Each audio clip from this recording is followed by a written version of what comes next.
Hey all, we're back again for another episode of Let's Get Weird About. As I said, this is the season where, the chains are off, and I am wild and free to get as weird as I want about the media that I just can't get out of my head. Tonight, we're looking at a strange little, very low budget sci-fi movie from the mid-2000s called The Man from Earth, and we're joined by familiar voice, Anna.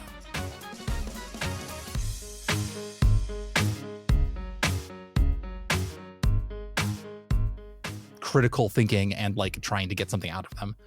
Yeah, because I enjoy movies, but there's a lot of, I have not watched that many movies in some ways, and that like growing up, it was fully 45 minutes to the closest like small hole in the wall blockbuster knockoff. Yeah. Okay.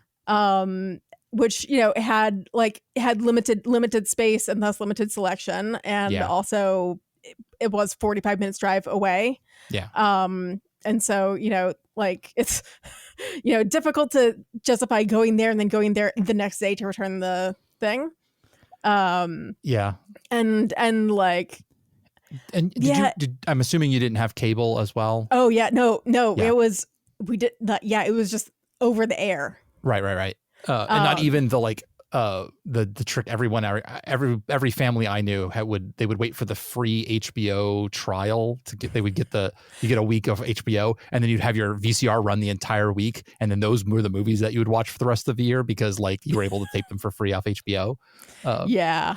But okay, so this is funny because the telecoms companies still will not run either DSL or cable to that house. Yeah, I believe it. It's not profitable for them. My brother uses Starlink, much to his chagrin. Yeah, he's like, God fucking damn it, I hate that I have an Elon Musk product. I hate it, but also it's the only thing that works. My parents for years ran their entire internet off of a fucking 3G hotspot. Yeah, I believe it. That's the best you can get in a big chunk of the country. Like, a lot of people don't realize how shit the infrastructure here is in America. Yeah. Also, America is big, but also the telecom companies took like $50 billion to run fiber to the entire country and then just didn't do any of it, and then somehow seem to have escaped all consequences therefore. So yeah. Yep. There was an interesting I don't know that I am a big movie buff. I've watched lots and lots of movies, but sometimes you have these like big glaring holes, and sometimes you have like movies that you've seen a lot that like for like weird circumstances. So like we did have cable, but that meant that like a large collection of my movie watching like repertoire are things that whatever was cheap for Comedy Central to license in like the late 90s. Oh, so, yeah. Like to this day, what's his name? He directed Iron Man, and he now does Star Wars stuff. Jon Favreau. Right, yes. Jon Favreau is, to this day, still the guy from PCU, which is an absolutely god-awful movie that I would not recommend anyone watch. It is dumb. I'm sure it aged like milk. Like, it wasn't good in the 90s, and I'm sure it's worse now. But he happened to be in that movie. And so every time I see him, I'm like, oh, hey, it's the guy from PCU. but that was some very inexpensive movie for Comedy Central to have licensed. Oh, yeah. And so they just played it every weekend for like an entire summer. So I've seen it a lot. And then I grew up on, so we got 2 channels, and you had to take the wrench out to the antenna on the roof, and you had to take the wrench, and that's how you changed the channel. Yep. Was you turned the angle, because there was one that was coming from one direction, one that was coming from another. It was CBC and PBS. Yep. And that was at least you had PBS. Yeah. But this means that I grew up like fully on like Star Trek bootlegs and murder television on PBS. Oh, but like also, I mean, did you not get the Brit stuff? Like they would license the BBC stuff, which is great. Oh yeah, lots of Britcoms. Like I watched so many. Like I've watched through like the entirety of so many of the like weird little ones, like that Yeah. one with the like God, now it's bothering me. It's like it's got a long title. It's like the incredible whatever of Okay. it's like the guy who like thinks that he's a hippopotamus or something. Huh. Okay. That one I don't know. It was like I've seen so many, like this is another thing that I grew up on at a very young age was the pythons. Yeah. Oh yeah. Yeah. Because I was definitely watching the pythons at like 7. Yeah. Yeah. Yeah. Well, and that honestly is a pretty good age. Like they're good as they're something you can appreciate for a wide span of your life, I think. Yeah. Yeah.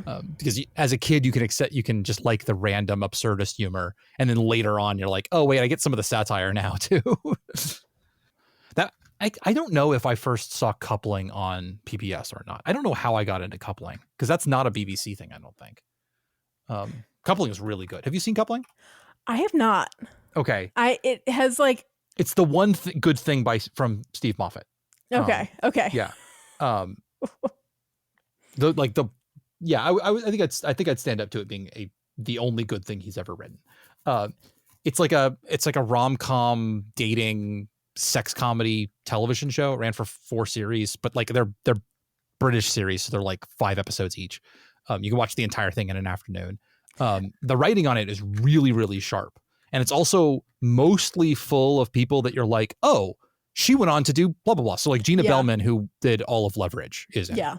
And Jack Davenport, who was in the Pirates of the Caribbean movies, is in it. And like Ben Miles is like been all over. It's like all these people who like before they got like really famous did this one show. And it's very, very fit.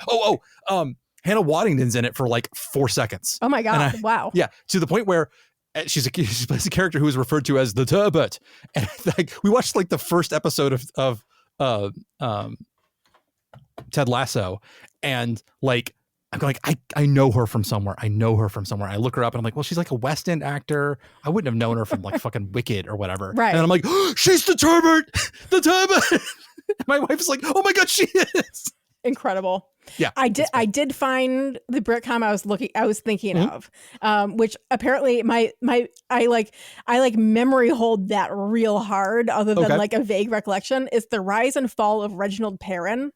Okay. I believe that it's a midlife crisis sitcom. He's a board executive who fakes his own suicide and seeks to reinvent himself in a desperate search for purpose and contentment.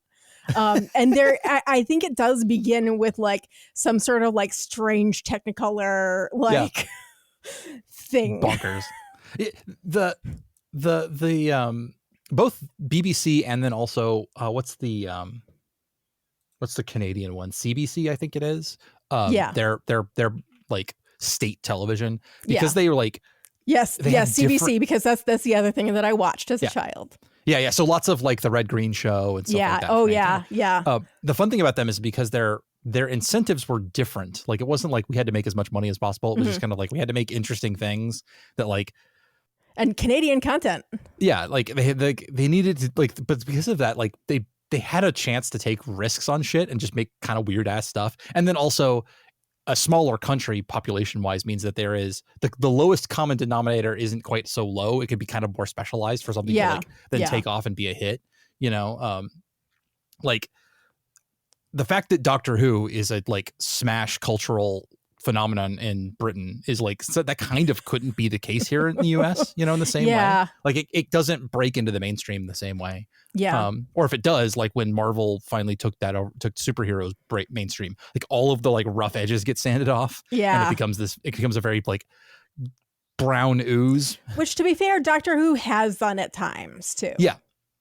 I would argue like the more modern incarnations of Doctor Who definitely do that same sort of thing by virtue of they know that they're going to have to sell it everywhere because every episode costs $700 million to make or whatever. I know. And then, they know they have to license it in America and everything, all that stuff. So, and that means they just can't be as weird. Yeah. But talking about small and weird. Yes. Let's actually get this started, right? Yeah. It's almost like I did that on purpose. Real quick before we yeah, before we get into it, I will do my little spiel, which is that this is season 3 of Let's Get Weird About, and this is the one where I have taken over the mic, and now we get to talk about the things that I want to talk about, which means that instead of having like a nice conversation with people that we don't know and we learn all about them and learn their stories, I say fuck all of that, and now they're just a sounding board. So today's sounding board is Anna. Hello again, everyone. If you want to know more about Anna, you can go back to the season 1 episode where I think we talked about. What did we talk about? We talked about Neverwinter Nights, I believe. Neverwinter Nights. You're right. Yeah. Yes. Yeah. So, and you can learn all about her and all those things. No, today we're going to spend most of our time talking about a small movie called The Man from Earth. Now, listeners, I'm going to break format a little bit here because I am the kind of person who thinks you should look up spoilers. I think that you should listen to podcasts like this before you watch movies and TV shows. I think you should know everything you possibly can before going on. The Man from Earth is my single exception in this world. I think that you should go and see this movie without any context. So I'm going to do something I feel very painful doing, which is stop this podcast right now. If you have not seen The Man from Earth, stop this podcast right now and go watch it. You can come back later. But I will second this. Second this. That this movie is, like I said, is my single exception. Everything else in this world, I think you can get spoilers and they're fine. You will enjoy it better. I think The Man from Earth is about the journey and it's about the space you live in while you're watching it. And to do that, I think going in blind really, really improves things. So stop the podcast and go watch it right now. If you can't watch it, like fucking DM me and I will get you a copy. Okay. Famously, the production crew, like this movie did not make its budget back, or like it made its budget back, but only because its budget was nothing. It only found success after it got shared on BitTorrent. And like the producers were like, thank you so much, pirates, because nobody would have known about this movie if you hadn't spread it around. Incredible. Yeah. So if the spoiler people or the ones who have not seen it have left and then maybe come back, so maybe they're rejoining us, and everybody else, if you are still here, you have now seen this movie, so you don't need us to properly summarize it completely for you, but we will refresh your memories a little bit if it's been a minute. If you haven't seen The Man from Earth for 6 years or whatever, is a very simple premise. This is basically a long episode of The Twilight Zone. Yep. We feature a single set and I think like 7 actors. Yeah, that sounds about right. And this is essentially a 1-act play. And everybody shows up at this guy's like kind of rustic out in the woods cabin where this is they're all college professors of various types and flavors. And this guy's apparently like loading his truck. He's about to leave. And all the rest of his professor friends are like, hey man, where are you going? Why did you just like leave without saying, or you're going to leave without saying goodbye? And he's like, yeah, man, it's what I do. And then over the course of an hour, they kind of wheedle out of him a story. And he claims to be a 14,000-year-old Cro-Magnon man who just never died. He never got old. He was able to regenerate enough that he has just lived this whole time. And they keep talking and talking about it. And it lives in this space of like, this is a story that can't be proved true and it can't be proved false. And like kind of the idea of recontextualizing a life as it goes on. And then they start talking a little bit about religion. And he reveals also that he was Jesus Christ. That he was the historical basis for the legend of Jesus Christ. And everything gets very heated. And then somebody turns on the lights at the very end and says, okay, fucking enough. All right. Like admit this is a lie. And he says, okay, it's a lie. I had you guys all strung along, and his professor friends leave. And then in the last like 2 moments of the film, it is revealed that this is absolutely true. He was in fact the biological father of one of the other characters who then has a dramatic heart attack and dies. We will get to the ending in a minute because I have some stuff. That's my I also have thoughts. Yeah.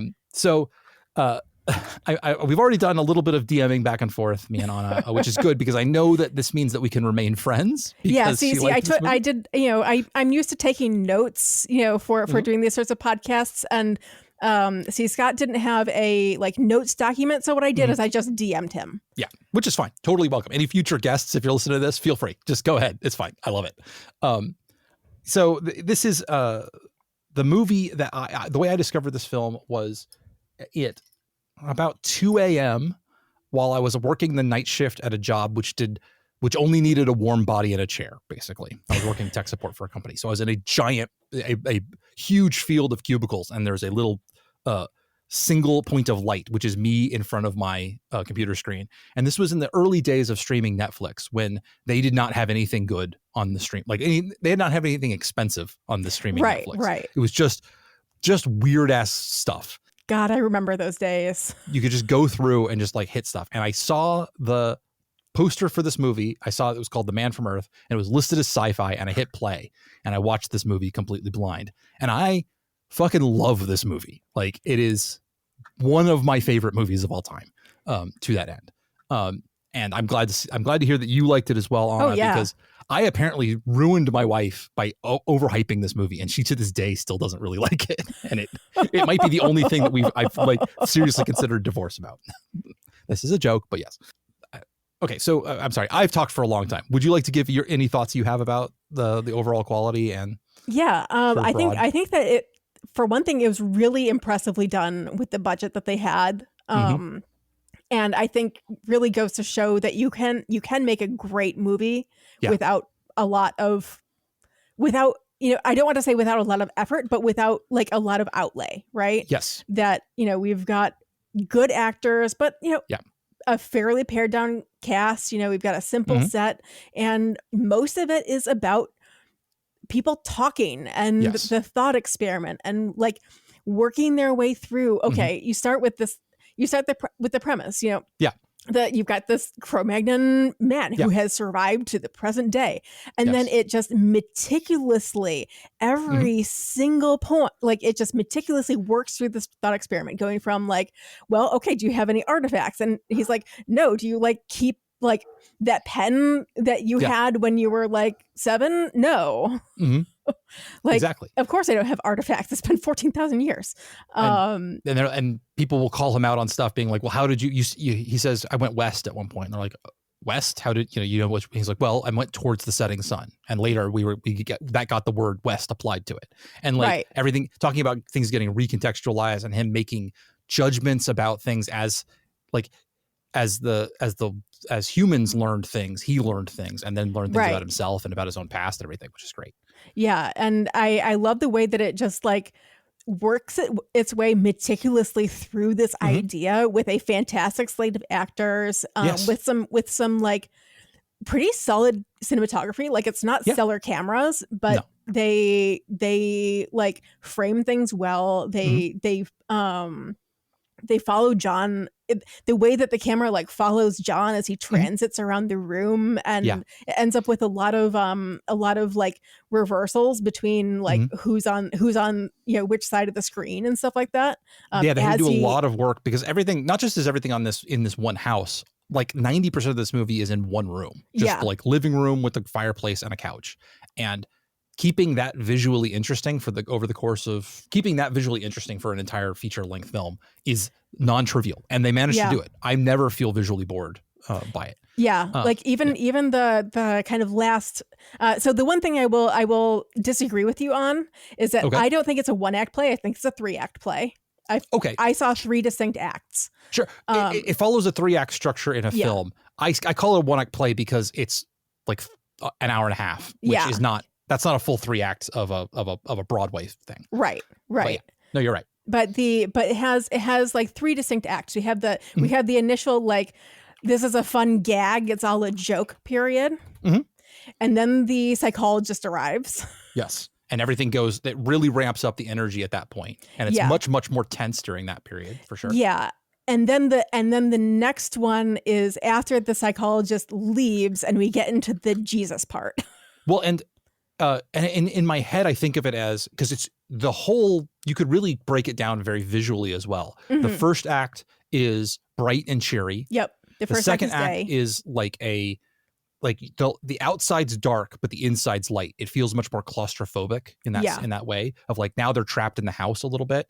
And then we get to the religious section, which is the lights in the house are off at this point, and they're just lit by firelight, or they appear to be just lit by firelight. And in that way, what once felt claustrophobic now feels intimate. Really fantastic job they did. Yeah. And as everybody moves closer and closer to the fire too. Yeah. And everybody gets quieter, and it's so we're going to go through a little bit here. We talked for a moment about the cast, which is, let's see here. 1, 2, 3, 4, 5, 6, 7, 8 people who are like actual named people. And then there's 3 additional essentially extras. Yeah. So 8 total. The movers, actors. right? Was that? The movers have extras. Yeah, the right? movers yeah. and also a police officer who shows up for all of one line. Most of these people are like literally it is like a character actor's feast. If you like character actors and like seeing a guy that you go, oh, that's so-and-so from blank. Every single one of these people, except for the lead actor, is that to a T. We have Tony Todd, who you may know as Candyman from the Candyman movies, but is also Korg, whatever. He's from Star Trek, both TNG and DS9, plus a lot else. Tony Todd's just done work after work after work. He does an incredible job. We have John Billingsley, who's another character actor, also from Star Trek. Spoiler alert: the guy who wrote this script also worked on Star Trek, so there's some crossover there. John Billingsley is Phlox from Enterprise. Ellen Crawford was on ER for like a billion years. And then we have I will skip over some of these, but we have Richard Reel, who has one of those IMDb pages that you just scroll and scroll and scroll on because he's still alive. He has had an illustrious career over like 60 years, and he's been in like 7 or 8 movies a year as just a character actor. So he's all over the fucking place. Like, he's one of those guys. And all of them,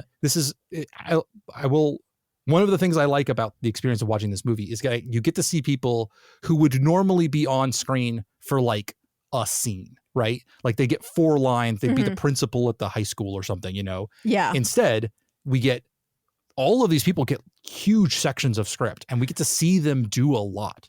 And like Tony Todd is electric on the screen. He's so good.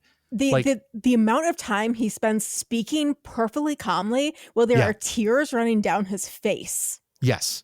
Incredible.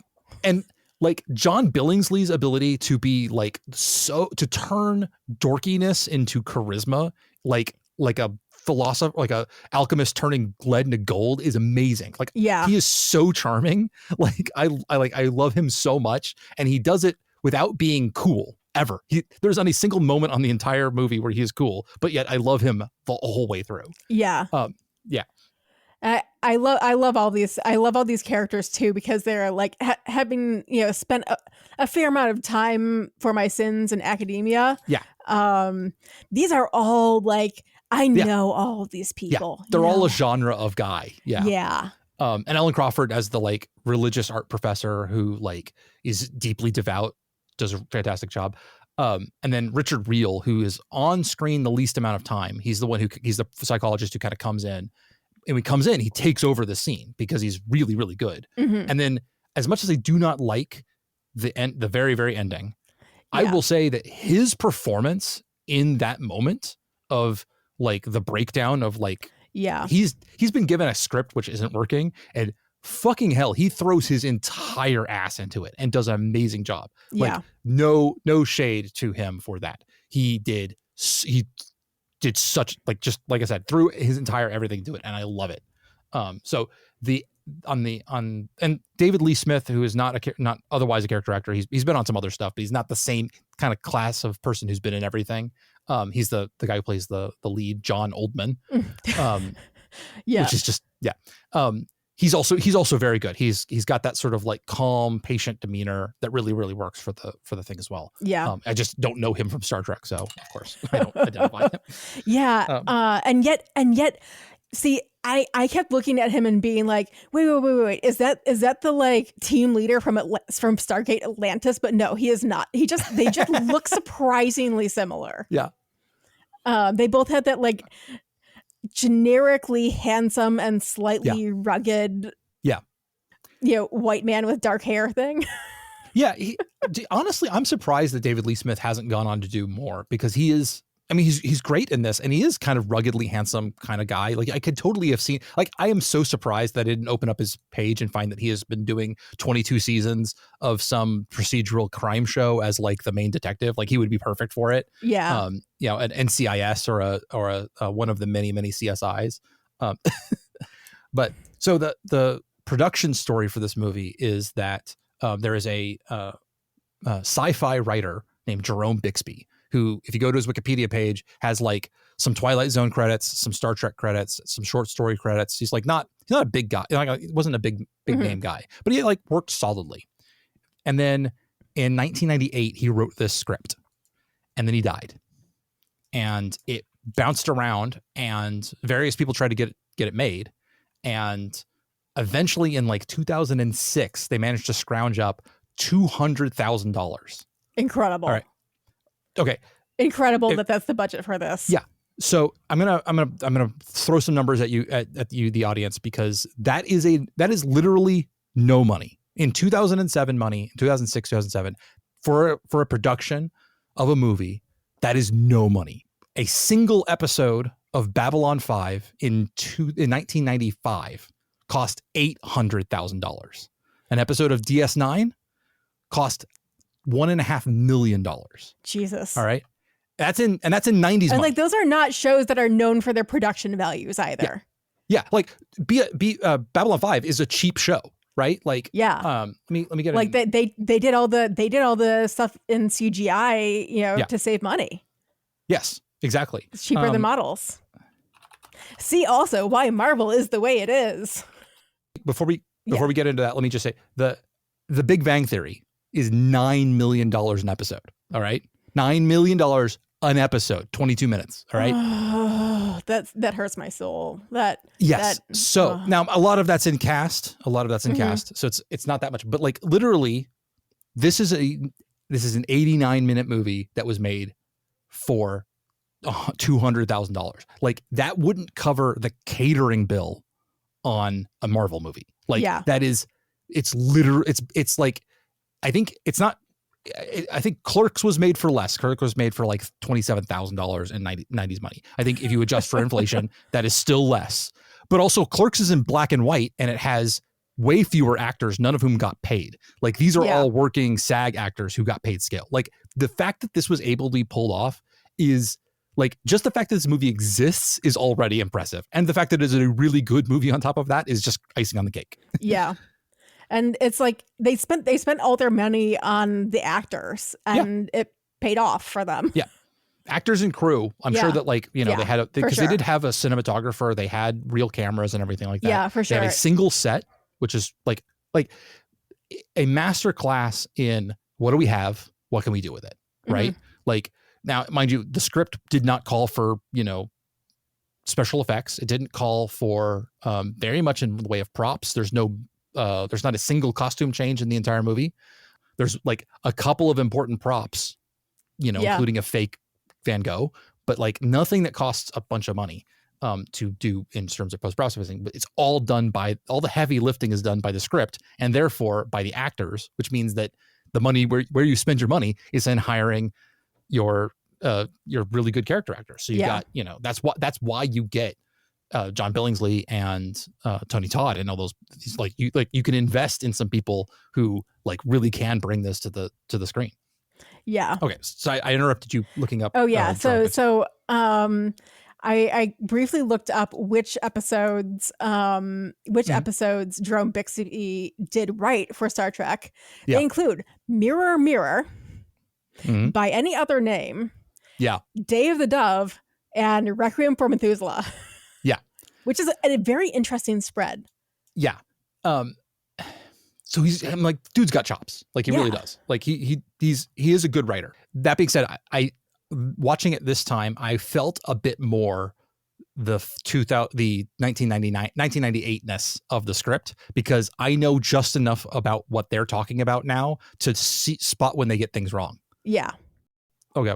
Like for instance, the when they kind of are going on about like prehistory being like extremely patriarchal, and it's like, no, not so much. Also, his description of the way that Cro-Magnons treated their dead, which is that they just kind of left them, is completely counteracted by modern evidence, which is that like, no, they actually really, really cared for the dead. Yeah.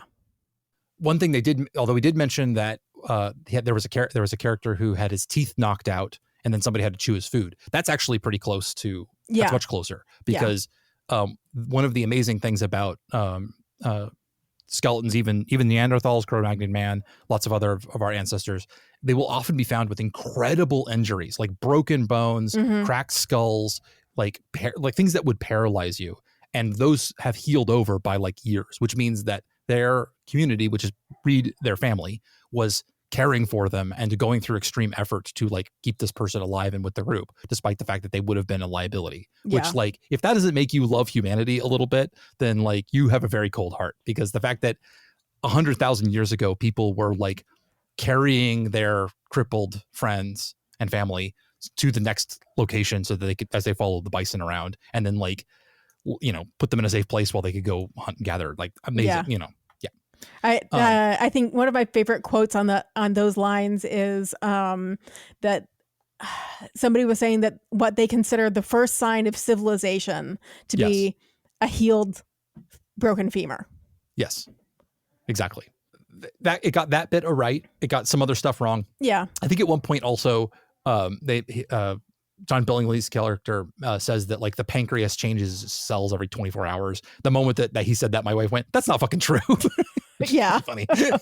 So they're like, but it's smart enough that it gets that, you know, it was good for its time. I know that a lot of stuff has changed in the intervening 20 years, and then it was also, you know, it was produced 10 years. I don't know if they updated any of that at the time, but it's smart enough, and they do cover enough that I think it qualifies for the like subgenre of smart people, like conversations where everybody's a subject matter expert in their field, all having a conversation with each other, which is like half of Aaron Sorkin's appeal. And it still works on me. I'm still Aaron Sorkin pilled. Like it's still. Yeah, I still love The West Wing. Yeah. You know, like deep down in my heart. So the first 4 seasons of The West Wing is some of the best television that exists. I think I still am more of a fan of Sports Night, because I think it's aged a little bit better. Mm-hmm. Mostly because the liberal fantasy of West Wing has got some of the shine off of it now, because that's just not the way the world works. Yeah. And so it's kind of depressing. Sports Night is much more like, well, it's just sports. Like it doesn't matter quite so much. But yeah, I feel like, you know, there were definitely things that I caught that were like, no, that's not correct. Yeah. But I feel like they tried pretty hard given with the information available at the time. And I feel like overall it approaches everything with sufficient compassion. Yes, exactly. That because the way that it's kind of working through the thought experiment and everything, it's it's John isn't like deriding early man or anything. He's speaking about all of the periods he's lived in with compassion, and I think that's one of the things that really helps it. Like, 100% helps it age well. If there is like a thesis for this movie, it's that like people are people, like all people are people, and like even our what we would consider ancient ancestors were just like us. They just lived in different circumstances. And if you brought them forward to now, there wouldn't be anything different about somebody from the Middle Ages or the Bronze Age or the Upper Paleolithic that you would not know anything about, other than the stuff they know. There's nothing different about them, which I think is honestly a pretty good, it's a message that doesn't necessarily transfer through. I think a lot of people think of people from the past as like somehow kind of fundamentally worse, that like we are the result of progress in a way that we kind of aren't. We just happen to have lived in a time where we have access to information that lets us view things in a certain way. Yeah. And I think that even falls into when they do get into the religious metaphysical, turns out our main character was Jesus thing. He's talking about how the original message was like compassion and treating each other well here on earth, trying to be as good as possible to each other, which is a very compassionate message that I think bleeds through in the way the script also treats the subjects as well. Absolutely.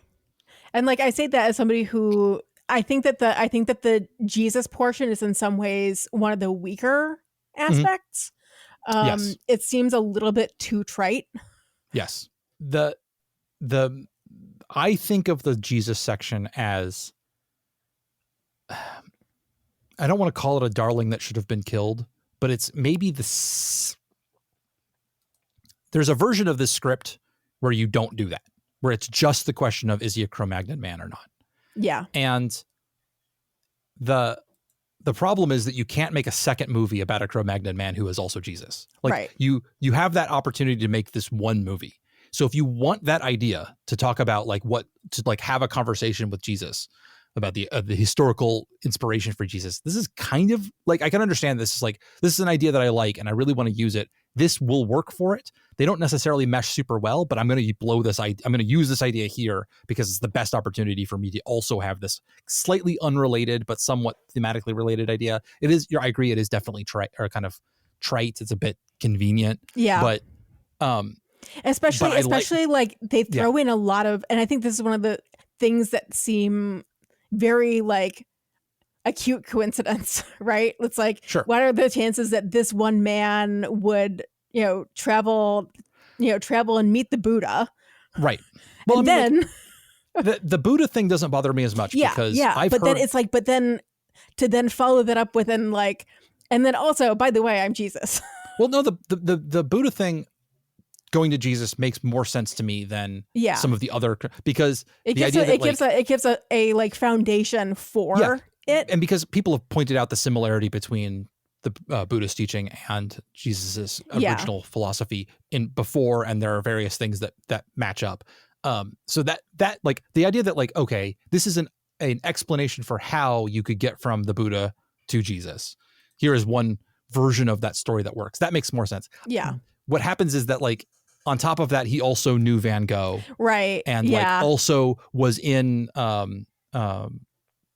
he was also a subject of Hammurabi and like has opinions about him. So like it's a little too convenient that he happened to be everywhere that anybody might have heard of, which as a writer, I understand like the instinct to do that, because if you can name drop something the audience understands, that they will just get, it makes it easier for you as an author to like give them historical context and all that stuff. Yeah. But nonetheless, it is like, oh yeah, you're really kind of just were the Forrest Gump of the entire history of the human race. Okay. Yeah. So I get it. And I'm like, I don't know if I would have had the gumption to do better in that scenario. If I was the writer, I'm not sure that I would be like, well, yeah, I was spent most of, the first century in, upper Africa with blah, blah, blah, blah, blah, blah, naming places and nations that nobody has ever heard of, right. Which would be a cool opportunity to instruct about those things, but you didn't have to like derail the conversation into this whole thing. It's like, I think that's a good move, but I think that going the contrite way is the safer route. And they do resist the idea that like, they don't do it too much for my own personal taste. Like, I understand it. Like, and I, we get the Buddha, we get we get Jesus, and we get like Van Gogh and Hammurabi, and that's kind of it. He doesn't then like say that he was a subject of, the Tudor court in England or anything like that. Like most of his other descriptions are like, I was a pig farmer and stuff like that, which is, that's good. Like, I like that. Yeah. I like I like the period of times where he's like describing basically being a mundane person who's just like accumulating knowledge and like meandering. I like that portion, but I also understand that that's maybe like not the most engaging to many viewers. Yeah, for sure. Who are not like, I am deeply invested in the minutia of like everyday life. Yes. And like, I think that this particular story, the story of John Oldman, if it was made into a 10 episode premiere television HBO series or whatever, and it literally just followed him, I would not be interested at all, is the thing. Like if it was literally like we start off in the Upper Paleolithic and then we just watch him through history, I'm not actually interested in that at all. I absolutely love the conceit of 8 people sitting in a cabin talking about it. Yeah. And the gumption to play in the space of, here is a hypothetical, you can't verify it, I can't prove it, but let's talk about it. And that is fascinating to me. That I really, really love. The actual story that he's telling matters a little bit less than the dynamic of him, not being able to refute what he's saying and him not being able to prove it, but nonetheless kind of like, could you make the leap, you know? And that makes the then transfer topic to religion make some sense, because they're already kind of talking about faith and belief and would you believe this story? So it kind of makes some thematic sense that why that that act leap would have happened. Yeah. I did have to remember they. This is something that was known at the time, but nobody would have. This is not common knowledge. But the idea that like until very recently everybody was fucking super smelly and dirty all the time is just not true. Yeah. The especially like so there's very, I mean, obviously the world is not a monolith, but like the real thing is until very recently there were two ways to bathe. And you could either go to a communal bath, which lots of cities would have, Mm-hmm. and that's where like they'd bring in lots of hot water and there'd be these big bathhouses and stuff, or you would take a bird bath, is what it was called in my house, where you like have a basin of water and a rag and you like wipe yourself down and like slather up. You don't submerge yourself in water in the way that like we think of bathing. Yeah. But like really, like bathing was actually quite like in that sense, cleaning yourself and staying clean was actually super common almost everywhere in the world, because if you've ever like gone camping for a week, you feel gross as hell and people don't like that. And not only that, like it's actually, it's important for real considerations. If you're filthy, you can't see ticks on your skin. And this is one of the issues that I have with a lot of like paleo art reconstructions and stuff like that. They often have the hair in a kind of like matted, unkempt, wild looking. Yeah. And like no, especially if they're, especially for cultures with straight hair where cultures with hair, peoples with hair that would naturally dreadlock, that might be that'd be different. Yeah, that would be different. But with straight hair, no, you're gonna like, you need to like brush that shit out and because you need to like remove lice and all of those things. It's important to keep clean for health. Chimps and apes and stuff like that do that. They spend picking through the hair. Their coats are beautiful, perfectly maintained. Why would early man be any different? Yeah. Now there is one thing that about that misconception that I think is there's a grain of truth. Like everything else, there is a grain of truth. But the idea that like the church didn't like people to bathe because that was a sinful endeavor, not really true. There are some versions of Christianity and other religions where like it was important for you to wear like a special like hair shirt garment and stuff like that. But generally speaking, throughout all of like medieval and Renaissance periods, that would have been, anybody who did that would have been considered a fucking weirdo.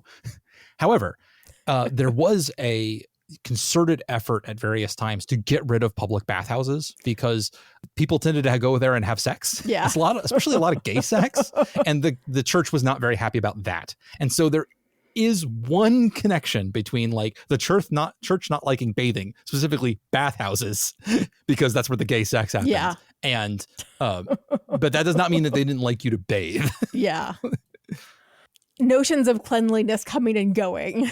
Yes. And it was not always the same. Like there's a famous, mind you, this is something I've heard off the internet, so, take it with a grain of salt. But apparently there was a complaint that from the local Norman population of England during the raids from people from the Scandinavian peninsula, commonly called Vikings, that when those people showed up, they bathed more and like perfumed their hair, and that attracted all of the women.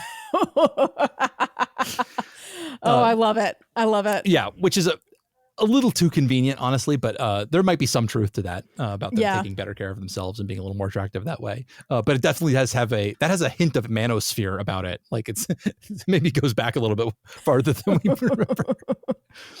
Yeah. And for listeners, there is a specific paleo art reconstruction artist that I really like the work of, that she's done a lot that really humanizes ancient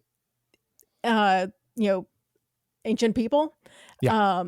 So Elizabeth Daines, Daynes. I highly recommend looking up her website. Maybe Scott can put it in the show notes. Yeah. And just some absolutely incredible art of ancient people being people. Yeah. They finally loaded on my screen. Yeah, these look great. It's the kind of thing where like people think of like even Neanderthalensis as being like, incredibly cavemanish. But honestly, if you put him in a suit and like dropped him on the street, like nobody'd fucking know. Like it'd be fine. Like, it's not that strange. I just sent you one of my favorites. Oh, okay. Yeah, I definitely like, yeah. I really do like the approach of, what if somebody didn't die, and like how strange would they be? And the answer is like, no, they wouldn't be strange at all. I think that's a really compassionate point of view. And yeah, so we already talked a little bit about the cinematography and how good that was. Okay, let's get into the ending. Oh yeah. So I think we're maybe on the same page. I think it would have been better if they never confirmed it. That's my thing too. Yep. I understand I hadn't thought about the ending because I hadn't seen this movie in maybe 6 or 7 years. I hadn't thought about that ending since I'd watched it last. And when I watched it this time, I was like, you need to end it like just a little bit sooner, and it needs to end on the question mark and never really confirm it, and let it live in the space of, is this true? Is it not true? And let everybody kind of walk away with it where, with whatever they want, because confirming it, my wife called it a cop out. Yeah. I'm not sure I'm willing to go that far, but I do think it is the safe option as an author, as a writer. Absolutely. You go, this is like, I wrote this story and it turns out it's true and it's all true. But like, if you like, the bold move is to like this movie already is, a little bit less approachable than your average film, because you kind of have to meet it where it's at a little bit. And you have to pay attention. You have to pay attention. Yes. To everything. Because it's all about what people are saying and talking about. And like, it's very cerebral. You're not shown anything. And also like, you have to be willing to meet it at the point of like, okay, let's honestly entertain this idea. Yeah. Because if you just like from the get go or be like, this couldn't possibly be true, then like, you're not going to enjoy the movie at all, because it's about coming to the story with at least somewhat of an open mind and sort of entertaining the idea. Yeah. And I think to that end, like collapsing the waveform and deciding that like, no, there is a truth one way or the other for this film, kind of robs it of all of the like, if you extend it all of this goodwill and allow it to sort of live in this space, that like, that's the valuable part, is like the space it creates where this could be true, the possibility, and the sort of undefinableness of it, and like confirming it or denying it, like, and destroys that a little bit. And by confirming it, it means you stop thinking about it. Yes, exactly. Because I know exactly where I think the movie should end. Okay. Like the precise frame. Okay. It should end exactly after the girlfriend character says, old man. That's a funny pun. Yeah. Cut right there. I would work that into the ending, or like the point where she's saying like, I know you, like, it's not like you to be cruel to your friends like this. Exactly. I think I would get us I would keep the script exactly the same up until Tony Todd leaves. He's the last one to leave, I think. Yeah. And I think it might have been him. It might have been John Billingsley. You still have the psychologist there, or just have him leave. Yeah. Say sort of, some version of, I still might need to talk to you about your thing, or blah, blah, blah, blah. And then you end on the girlfriend and him. And the thing that you get from her is her being like, yeah, I don't think you're not cruel to your friends like that. That's not like you. Right. Did you just say that to get out of this? And then end on the old man or something like that. Like, but bring it back up and be like, like, you said that wasn't true, but like, it still all could be. And I'm willing to live in that space if you are. And then you end on that. And not only that, it invites you to immediately rewatch the film. Yes. Because it points out that, so, as John, does his like, hey, yep, it was all a joke. Sorry guys, not sorry.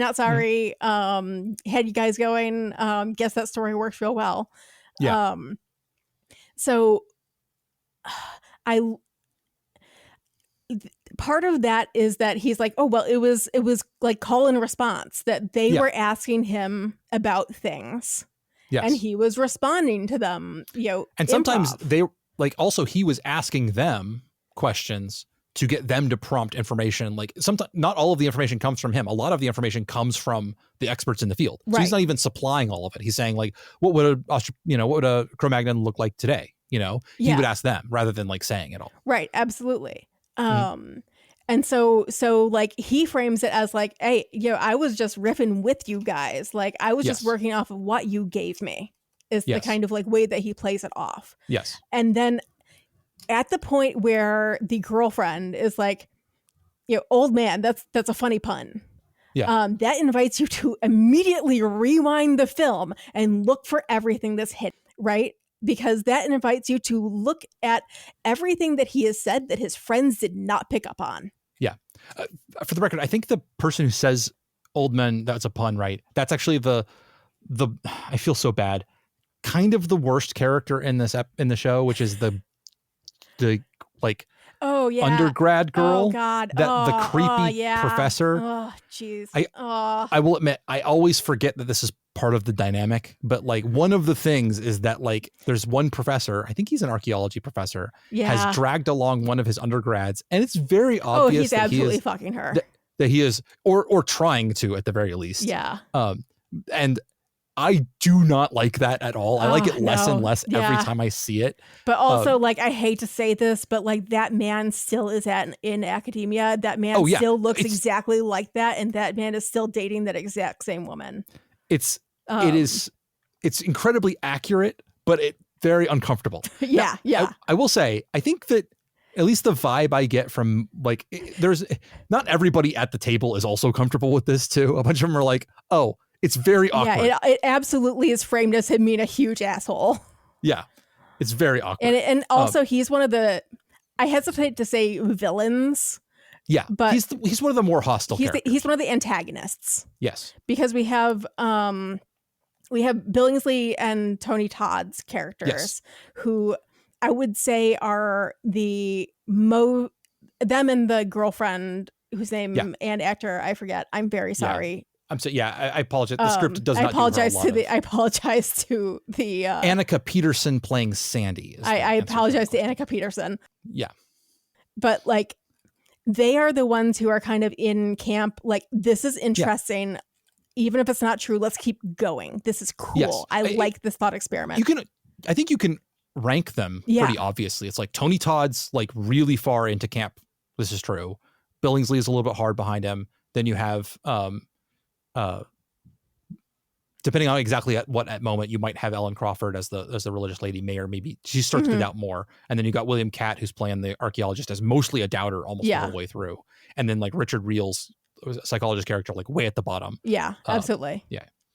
And yeah, he is kind of villain. And maybe that's on purpose to like make him scummy so that the audience is more inclined to disagree with him. Right. I could totally believe that. Yeah, absolutely. That like, because the movie wants you to believe John. Yes. Even it's about before it finally getting reveals. The audience to a place where they could believe John. Yeah. But it's funny because it is, I actually felt like I fully was invested. I fully believed him. Yeah. Up until the point where he was like, yeah, it was all a joke. It's all a joke. I was just riffing off of you guys. Yeah. And at that point it's like, wait, is it? Yeah. No, he's right. And then it flips again as it's like, hey, that's your name's a funny pun. Yeah. And then you're like, wait. He never talked about that. Yeah. Right? Like, yeah.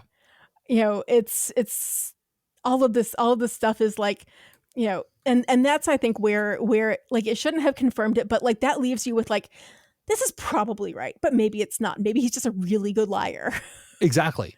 And that's because that space of the unverifiability, this like possibility space where it maybe is true, but isn't necessarily true. Yeah. And it's hard to believe, but it's very compelling and it's very interesting.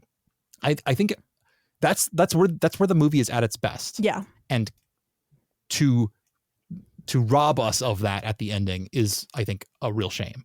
And I think that it, I think you are absolutely right. I didn't think about it, but you're completely right that it does not invite it. Once you have the answer, you can stop thinking about it. Yeah. And you're given the answer. And therefore, this movie probably doesn't have the staying power in terms of like sticking in your head as it should. Right. Because it's like, you know, and I like almost saw this in real time in my own head as it was like, you know, there was a point where I was just like, I need to like restart this, like, you know, tomorrow and rewatch this and like rewatch it, you know, prior to recording and with a notebook to catch everything to like, nah, it's solved. Yeah. It's solved. I don't need to rewatch it tomorrow. Yeah. Right. Because we know the answer. Like we don't have to argue about it. Right. We know. I don't feel the like need to compile evidence. Yeah. Interestingly, this has been reworked into an actual theatrical production. Oh, fascinating. Which was put on at least in a few places. If I am not in any way associated with any drama people, but I would absolutely love to do a production of it and just cut that ending and just like change it a little bit.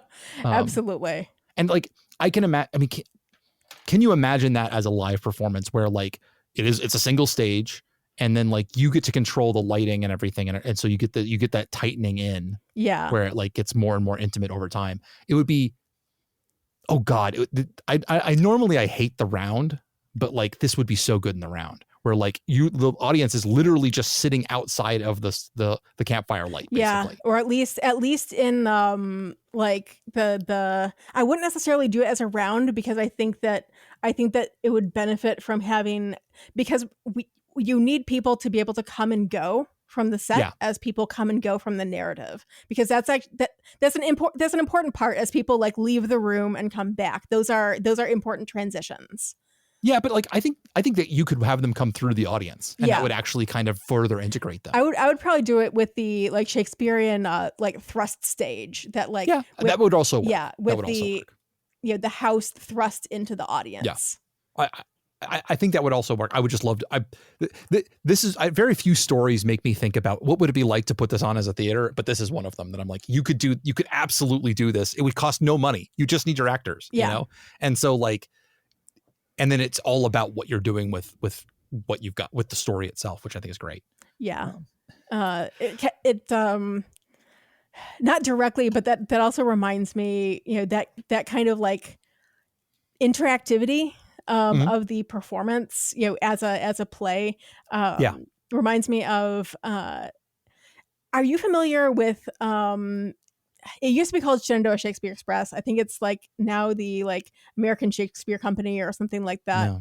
They are based in Virginia. They have a replica Blackfriars Theater there, which if anybody is in that neck of the woods in Virginia, go. Just go. It's fantastic. Cool. It's incredible. They do a lot of the stuff. They used to be a smaller little organization, and so their motto used to be, "We do it with the lights on." That's funny. Because they follow like the you know Shakespearean you have the lights on. The cast are interacting with the audience basically at all times. They even have seats for the audience on the stage, and I will like always sit there because the actors will harass you. Oh, that's great. By which I mean, like, if they have to, read a love letter as part of the script, they'll sit down next to you and read it along with you. That's great. Fantastic. I love that. And back when I was a kid, they had I think they still have a traveling company, but their traveling company was always extremely bare bones. Dealing with, had just amazing actors, no money. Like these were at, they were putting on like university performances for $3 a ticket. Yeah. One performance every night except for Friday night, which has 2. Yeah. Here for a week type of thing. It was great. I loved it. And that was something that I really, really enjoyed as like in that kind of like 10 to 14-year-old age range. And well, like you can imagine, since we're thinking about history, that like up until very recently, every version of the way you could tell a story was like some sort of live performance, like all music was live, all theater was live, like until the invention of the moving picture, like in a way, everything was interactive. Yeah. Short of words on the page. Yeah. Or the radio.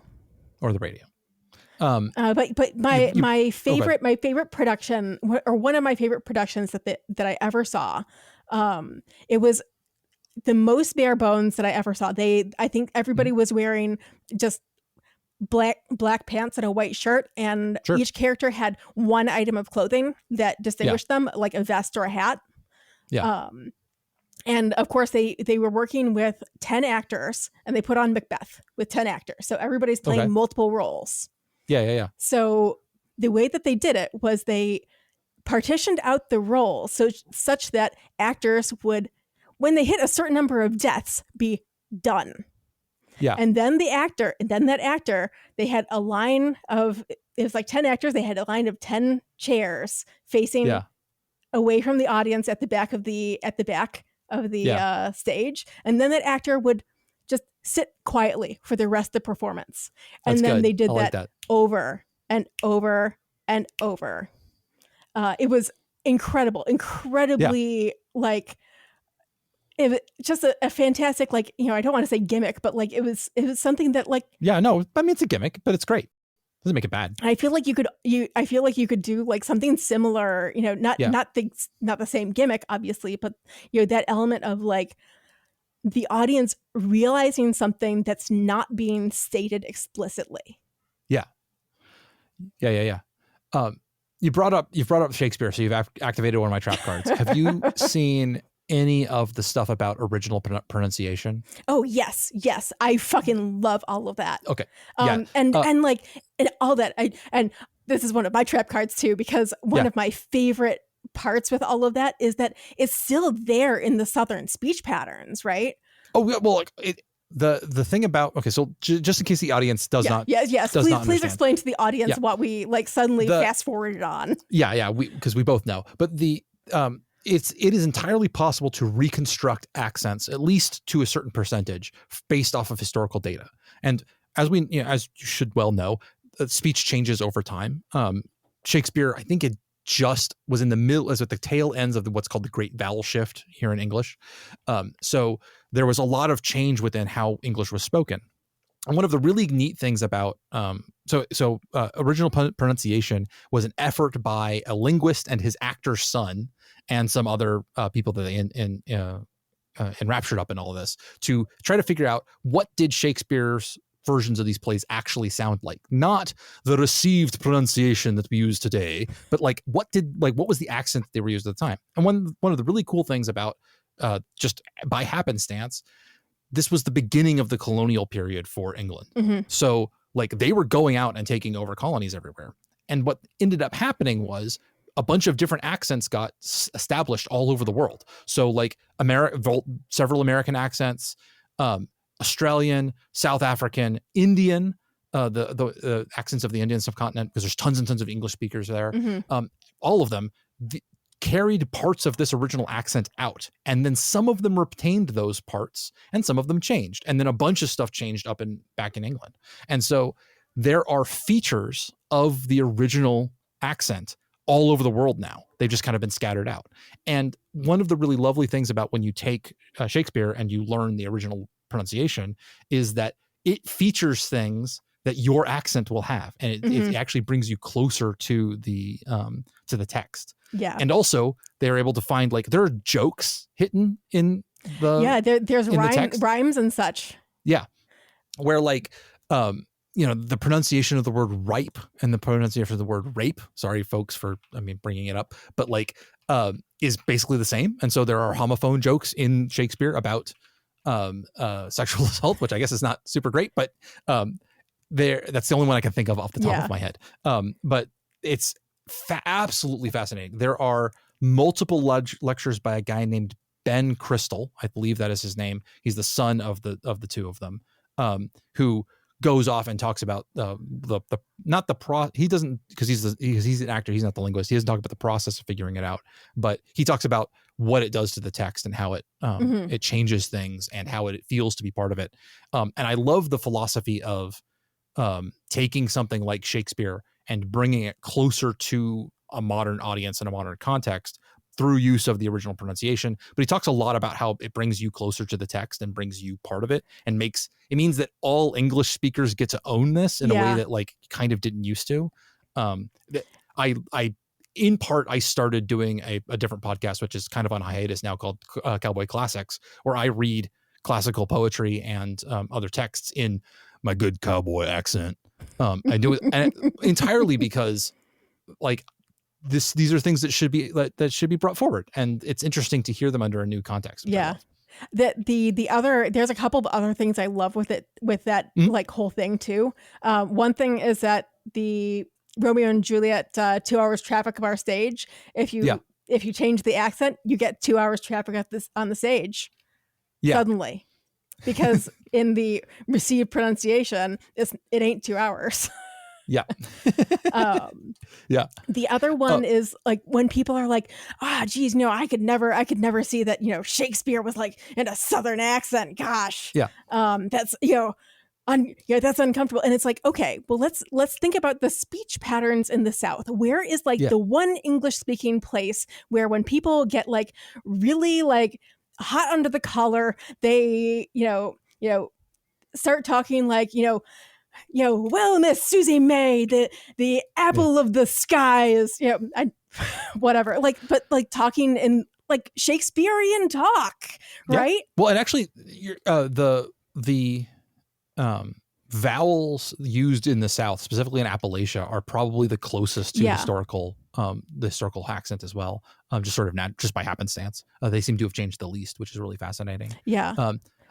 I do not have the time to do it because it would probably be an enormous amount of effort. But I really want to do a live streamed version of Much Ado About Nothing entirely in Southern accents. I think it would be really fun. That would be. The thing I have to do with it wouldn't be a Herculean task, except that I think I need to start with an already edited script, which I don't have, where you like cut things down. Yeah. Because every single Shakespeare play needs to be cut down. Here's the spoiler alert, kids. All of the folio versions that we have are probably too long because they were actually cutting these scripts and like rearranging things and taking scenes out and putting things back in as the productions were going on. Yeah. And so the folios were all constructed with completeness in mind. They tried to get everything that was part of the play back.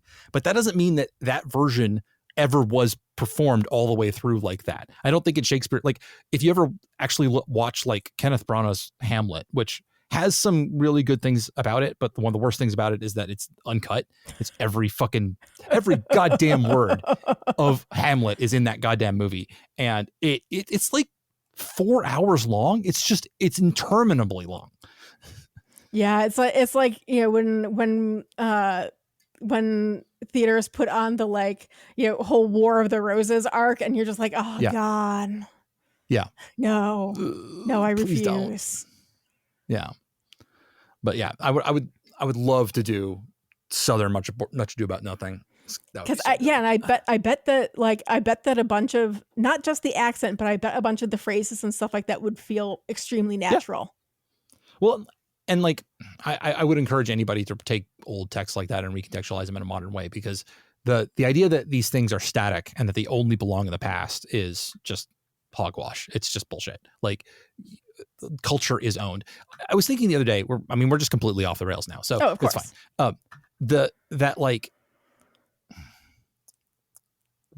There's a good argument to be said that the Hellenistic gods, the Greek pantheon, that like they are almost more owned by modern culture than they were by their originating cultures, considering the amount of time that we have spent messing with those characters and doing weird shit to them. And then Percy also Jackson. What was that? Percy Jackson.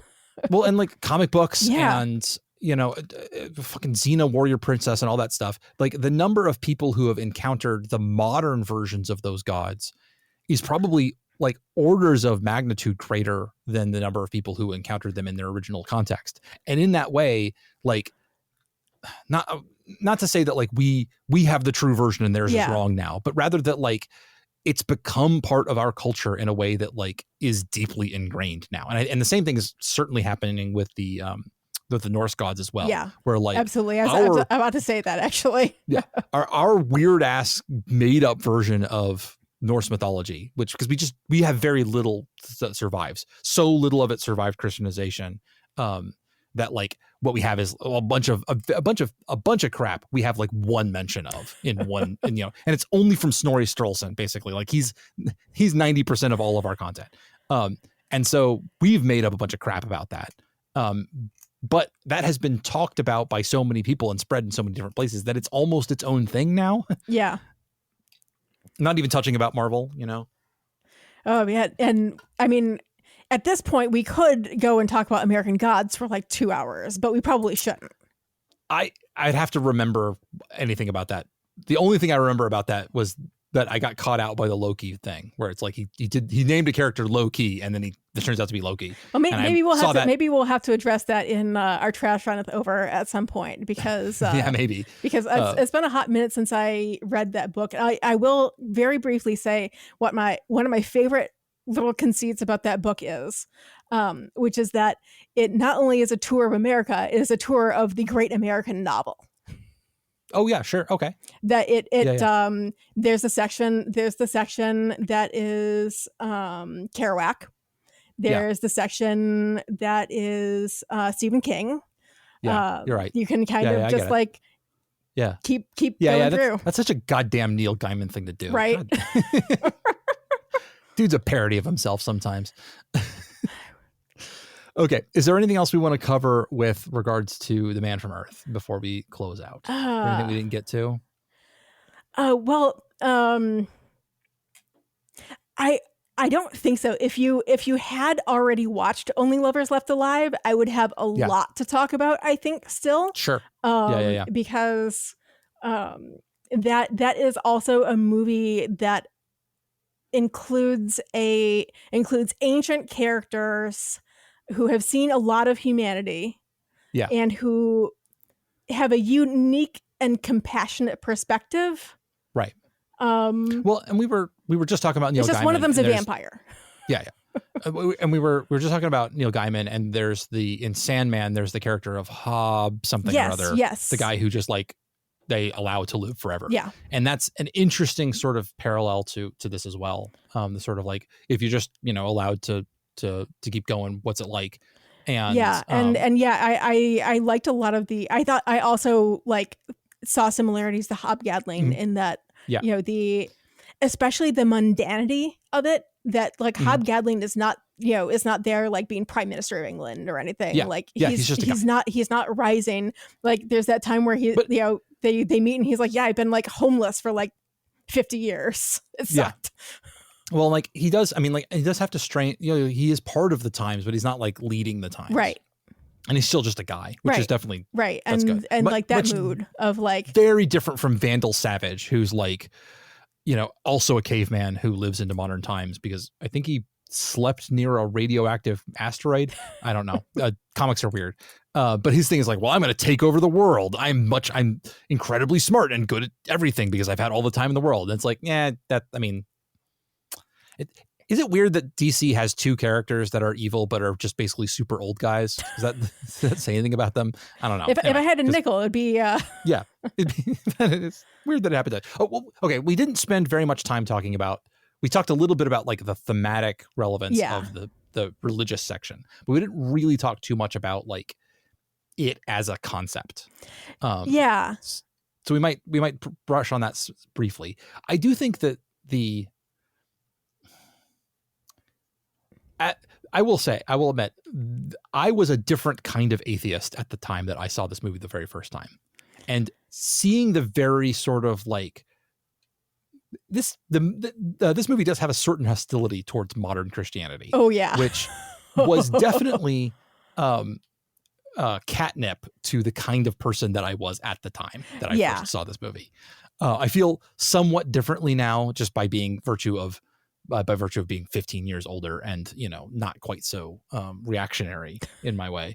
I also have like more from like the asshole atheist to like the the more like live and let live atheist. Yeah. Well, like to briefly, because we both experienced it. I think that it's a stage of growth that makes sense, especially if you're coming out of a more heavily religious context where like everyone just takes this for granted, and you have to like kind of stand your ground and get your hackles up, and it can be very like, I don't really blame American atheists for like, especially 10 or 15, 20 years ago, but like kind of being assholes about it, because like it was kind of, I was there. It was hard. Yeah. It was not easy. And it is easier now. And so we do also get the privilege of being live and let live now, because fewer people are assholes about it now. Yeah. Yeah. I felt like the movie, and this is me watching it fresh. I felt like the movie was actually not particularly asshole-ish about religion. Yeah. Surprisingly not. It's kind of a dick about modern Christianity, but like, that's also fair. Oh no, like I don't disagree. I think that it's a dick in like very good ways about modern Christianity, in that it's like, looking at the juxtaposition between like what it says and how people act on it. Yes. Also, it's extremely telling that the fucking like Christian literalist art teacher, like her favorite version of the Bible is the King James Bible, like gagging with a spoon. Yeah, exactly. The worst version of the Bible. Thank you. And it's entirely possible that's coming from a guy, I don't know Jerome Bixby's own proclivities, although I can make some guesses, but like it could be one of those things where he's like, he doesn't actually know what would be like, that could be just an inaccuracy, but also it makes perfect sense. Like that's the one that you would pick if you did not want to have have a little bit of a straw man. Yeah, like if you're the type of person who because it feels like she truly believes that like that the adaptation and morphing of the Bible is partly a act of God. Yeah. And therefore, like, it makes sense that like the King James Bible would be her favorite, because it is the one most recently with God's hands on it, perhaps. Yeah. But also like, oh God, the Bible where it was like, Scott, do you have a particularly good like phrasing for like a summation of the King James Bible? No, I don't. I'm not particularly familiar with it. Because my understanding on it is essentially that King James was so gay. Oh no, that I know. That he was so gay that he sent the priests off to go translate a new version of the Bible so that they would stop bothering him about being gay. And as a result, they made the most anti-gay version of the Bible. Yeah. It was a little bit like, it's I did know that story. It's a whole thing. I will say, okay, so if you take the, we were talking about before, like, I think that this is the biggest leap the movie asks you to take, where like, kind of ironically, right? Like it's easier to believe that a Cro-Magnon man just lived for 14,000 years, right? Like and just was a guy, and like maybe he met Van Gogh, but like other than that, he was a pig farmer, That's actually, that feels, especially at the time that it's made, that feels like, okay, we've kind of established this, it's settled. I kind of get it. This guy is Jesus, or was the historical inspiration for Jesus, is a much bigger sort of leap. That's a big deal, right? That's a big ask. And I said before that like this feels a little bit like an idea that like, it felt a little bit like, well, when else am I going to do this conversation? Like when else am I going to get to be able to talk about the connections between Buddhism and Christianity, and like the idea of how far this, what could have been a really reasonable beginning, how far it mutated out of the hands of people for whom that was in their best interest, right? And if you take the narrative out of the context of the rest of the movie, if you kind of imagine if you kind of drop the caveman section, and for all intents and purposes during this conversation, they kind of do. They don't really talk about the fact that he was many thousands of years old already at this point. It's mostly just like, okay, I was a guy, I learned under the Buddha. There's a little bit of extra long life there because, he had to spend a couple hundred years between the two. And then, but I took those teachings to Jerusalem. I tried to get people to stop being assholes to each other, and Rome decided that one was man versus revolutionary. Rome won. Yeah, and Rome won. So I faked my own death, something that was, pre-hinted at before, Mm-hmm. and then was caught because I faked my own death, and then was sneaking out afterwards, being like, okay, I'm going to go off and find a new life now, and tail between my legs. And then people are like, holy shit, you're still alive. And that leads to the resurrection myth. Yeah. And then he like runs very far away and is like, okay, I'm going to get the fuck away from this. And then to watch that original version of the story get completely subsumed by the things that come afterwards. And that's an interesting conjecture on its own. Yeah. I have slightly mixed feelings about the fact that it also has to be part of the caveman story, the Cro-Magnon story. Yeah. But I think it is like I said, I think it's an interesting conjecture, and it is an interesting perspective on what a historical Christ might have looked like. Yeah. And in that, if taken out of the context of the rest of the movie and treated on its own, almost as if this was 2 episodes of the Twilight Zone, right? Yeah. Where like if we had one where we're talking to the caveman, and then a second one where via some crazy ass shit, they get to talk to the historical Jesus. I think that's why I think that's kind of the weakest act of the film, is that I would almost rather that be its own film.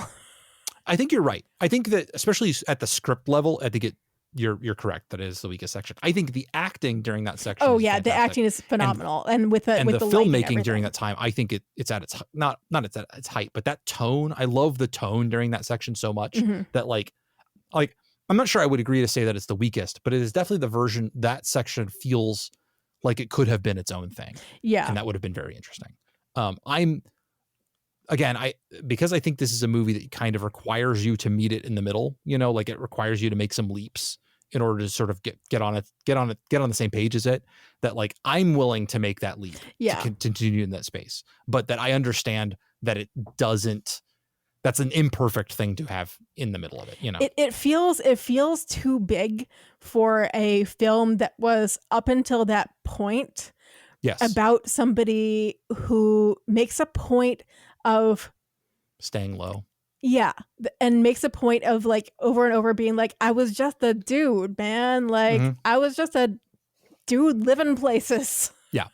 It feels, because up until that point, so much of the focus is on like people trying to like do gotchas on him of like, Yeah. Where were you in 1629? And he's like, where were you a year ago today? Like, Yeah.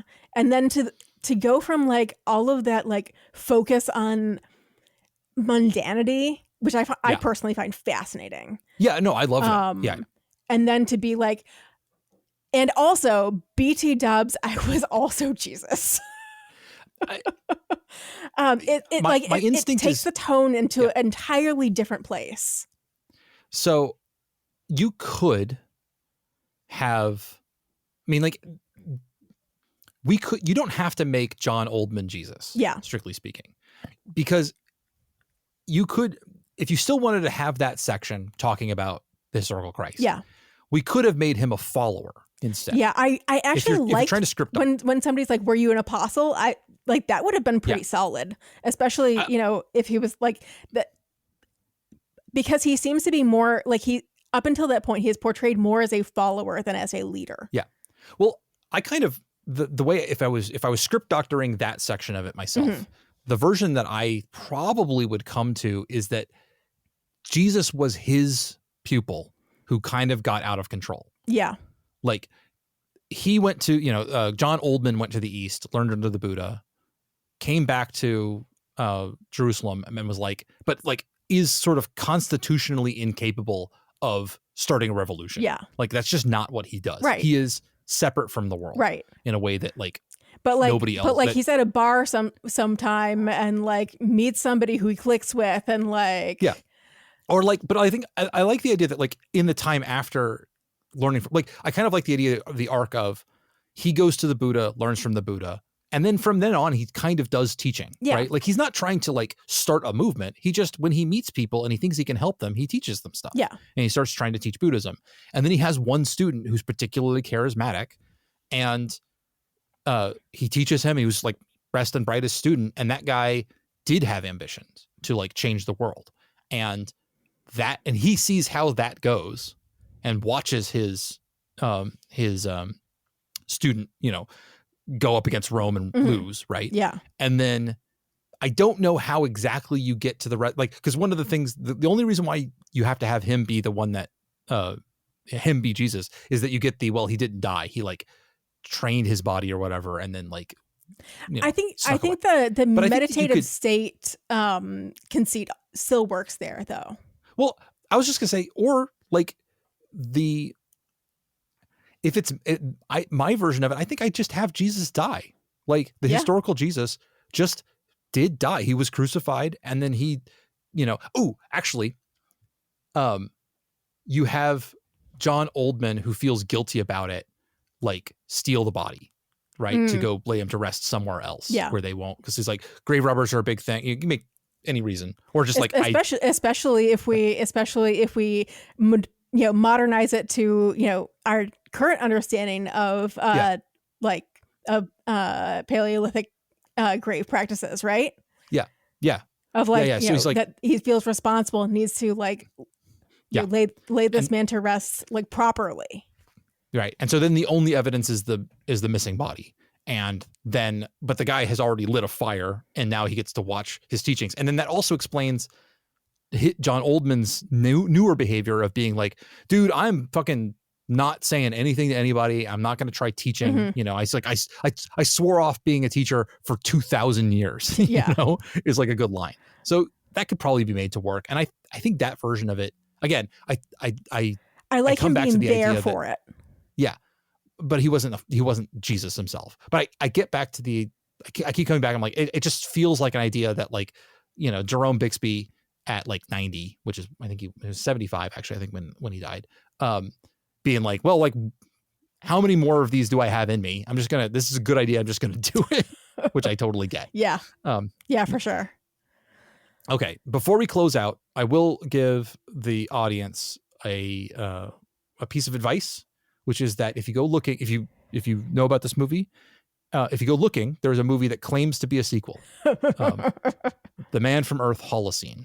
The story behind the production of this is that this movie came out in 2007. It was it made for very little money. It had a couple of theatrical releases, and then it pretty quickly went to DVD. And then it found its footing on torrent sites. That like BitTorrent people sharing this movie is why anybody knows about it. That's why all of the word got out. And so it found a cult following over the following years, and the production guys behind it, specifically the director Richard Schenkman, tried for years and years and years, and several failed campaigns to various studios to make a sequel, and then went to Kickstarter and got the money to make a sequel, and then was beholden to the Kickstarter people too. But like also like this movie is unsequelable. Yeah. Like it just is. And the script for the sequel is a goddamn mess. The only guy who comes back is David Lee Smith, and then William Catt, the guy who plays the asshole paleontologist. Like nobody else is back. And it is not good. I will at the moment, I do not have access. Like, I don't drink anymore, and I do not seem to tolerate other intoxicants. But at some point, when I find one that my body will accept, I'm gonna become out of my head, and I'm gonna watch that movie again. And I'm gonna find out if it's so bad it's good, or if it's just bad. But in the meantime, I would advise you to steer clear and pretend like it doesn't exist. Yeah, the only possible sequel I could see would in fact just be something set in another 14,000 years. Oh, that's not a terrible idea. Right? That'd be pretty cool. Yeah. I'm sure that's not what they did. No, it's not. It's not. But that could it could be a sequelable. You just have to do something actually, like you have to do something batshit. Yeah. I don't know. It's also, I think better. I like it as it stands. I think especially the version in my head where it ends on the question. Yeah. I think that version is especially unsequelable. Yeah. Where it's like the whole point of it is the sort of question, the space of the possibility of it being true. Yeah. And then not really knowing the answer. And I think that version of it really just needs to do everything it needs to do and then stop at that moment and then just leave you with it. Yeah. Leave you with the question. Leave you thinking. At best, you would have like you could do a spiritual sequel where you do some different sort of idea within the same space, but don't have any of the people back. Right. You know, but yeah. So don't watch The Man from Earth Holocene. It's not good. So okay, we've been talking for like an hour and 45 minutes. I should probably let Anna get back to her life. So. I do have one last thing that I wanted to touch on very briefly, which I'm surprised we haven't touched on it yet. But one thing I appreciated, they did not try to explain it in any way.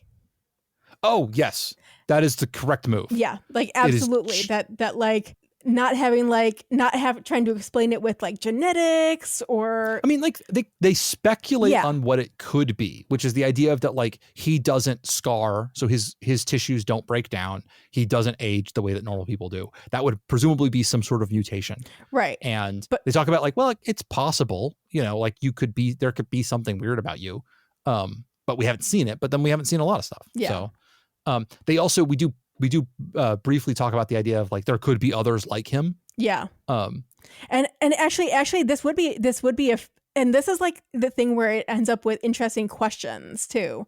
Right. Well, they talk about a scenario where he met somebody and the guy also claimed to have lived for a really long time. Yeah. And they had the same problem with each other. They couldn't verify it and they couldn't falsify it. Right. So, and he's like, I think I saw him 200 years later in Prague, but they lost him in the crowd. If you're going to do a sequel, it's that conversation. Right. It's the two of them, just in two people. You even cut it back further. Just two people in like a hotel room in, you know, medieval, Birmingham or something like that. Just like and like that sort of gamesmanship, like game theory of like, I can't really trust you. You can't really trust me. We don't really know if one person's fooling the other. That could be cool. Yeah. That could be a sequel, quote unquote sequel. The other, I think like open concept is we know that he has children. Yes. We know that he is capable of creating children. Yes. If this is some sort of mutation, do any of those children have the same trait? Because he would never fucking know because he always moves on. That is my one defense of the ending. Yeah. Which is that apparently he, in his many thousands of years of life, has never seen an adult child die. Yeah. Somebody that he had a child and then he always books it before anything bad happens, which I think is an interesting character moment to have him like finally see it. That could be, you could explore that. Yeah. But that's not something you do in the last 30 seconds of the movie. Right. Yeah. Yeah. And it would also be interesting to explore like if some of his children were also like him and are just also independently like traveling around the world. The indulgent version of the ending of this thing where it's like, this is I can't in good conscience recommend this as being a good idea, but it's the idea that I would have had a hard time stopping myself from doing, is at some point revealing that he is the direct ancestor to everyone in the room. Because realistically speaking, if you... They joke about it. Yeah, they do joke about it. But like, I'd be like, everybody knows the thing about, you know, Genghis Khan had so many fucking kids that like a full like 25% of the population is like directly descended from Genghis Khan at this point. I want this dude to do a 23andMe swap, right? Yeah. But like, I can't say that improves the movie or not, but that's the thought that I would be like struggling myself to not just put in there because it would be fun. Yeah. Okay, let's actually end it this time. All right. All right. So yeah, we've been at this for like an hour and 45 minutes. We will let all of y'all go. Again, I'm not going to entreat you to go watch The Man from Earth because you should have fucking watched it when I told you at the beginning of the episode. If you still haven't watched it, then I guess please do it now. Tell me if it was ruined by this or not. I guess I would be very interested to find out if it survives being completely spoiled or not. Anna, if the audience wants to find you anywhere, where can they find you on the internet?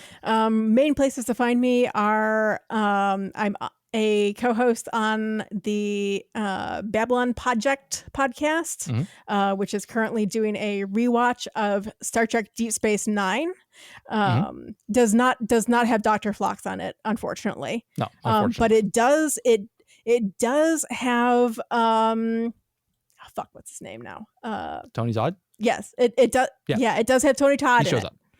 Yeah. So there's that.